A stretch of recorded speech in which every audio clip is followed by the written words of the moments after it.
Hi అండి, welcome to LP kitchen garden. ఈరోజు మనం బీట్రూట్ పచ్చడి చేసుకుందాం. కావలసిన ఐటమ్స్: పచ్చిమిర్చి, వెల్లుల్లిపాయ, జీలకర్ర, మినపప్పు, బీట్రూట్. స్టవ్ పై బాండి పెట్టుకుని 2 స్పూన్స్ ఆయిల్ వేసి పావు కప్పు మినపప్పు వేసుకోవాలి. నెక్స్ట్ మినపప్పు కొంచెం వేగిన తర్వాత పచ్చిమిర్చి వేసుకోవాలి. నేను 1 కప్పు పచ్చిమిర్చి వేసాను. మీ కారం అడ్జస్ట్మెంట్ బట్టి మీరు వేసుకోవచ్చు.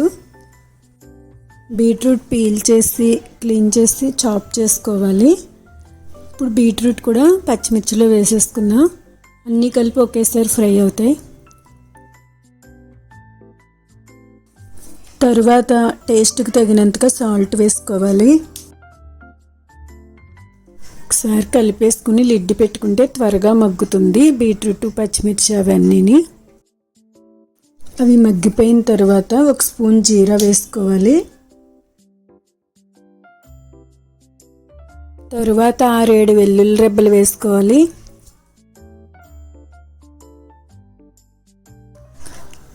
చిన్న నిమ్మ సైజ్ అంతా చింతపండు వేసుకోవాలి. స్టవ్ ఆఫ్ చేసుకుని చల్లారిన తర్వాత మిక్సీ వేసుకోవాలంతే.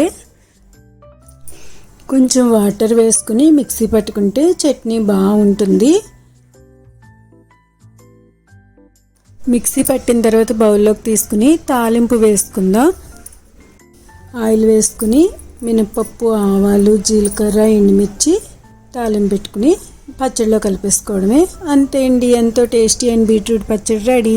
పచ్చడి టేస్టే కాదండి, హెల్త్కి కూడా ఎంతో మంచిది. బ్లడ్ పడుతుంది, ఇంకా ఎన్నో హెల్త్ బెనిఫిట్స్ ఉన్నాయి. మీరు కూడా చేసి చూసి ఎలా ఉందో చెప్పండి ఫ్రెండ్స్. ఓకేనా? బాయ్. లైక్ చేయడం మర్చిపోకండి.